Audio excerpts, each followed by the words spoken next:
ভিডিওর সামনের যেই দৃশ্যগুলো দেখা যাচ্ছে সেটি হচ্ছে আশিয়ান সিটি এরিয়া।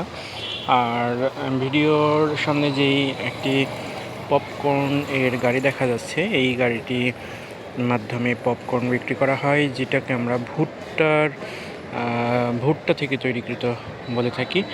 আর এই ধরনের গাড়িগুলো বা এই ধরনের পপকর্নগুলো বিশেষ করে যারা বাস ট্রেন ভ্রমণ করে তাদের কাছে বেশি পাওয়া যায় এবং তারা এগুলো প্যাকেটজাত করে বিক্রি করে। আর এখানে দেখুন গাড়িটিতেই পপকর্ন তৈরি করার যেই মেশিন, যেটি একটি গ্যাস এর মাধ্যমে তৈরি করা হয়, উনি সুন্দর করে প্যাকেট তৈরি করছে এবং প্যাকেট করতেছে। এই প্যাকেটই হয়তো বা বিভিন্নভাবে আমাদের হাতে পৌঁছায় এবং এই হিটের মাধ্যমে দেখুন কত সুন্দর করে নৈপুণ্য, কারিগরি দক্ষতার মাধ্যমে সে এই ধরনের জিনিস তৈরি করছে। আমি এখন যেখানে দাঁড়িয়ে আছি এটি নর্দার্ন ইউনিভার্সিটির সামনের এরিয়া।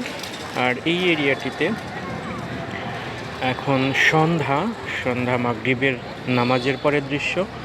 প্রতিদিনই এই ধরনের দৃশ্যগুলো এখানে দেখা যায়।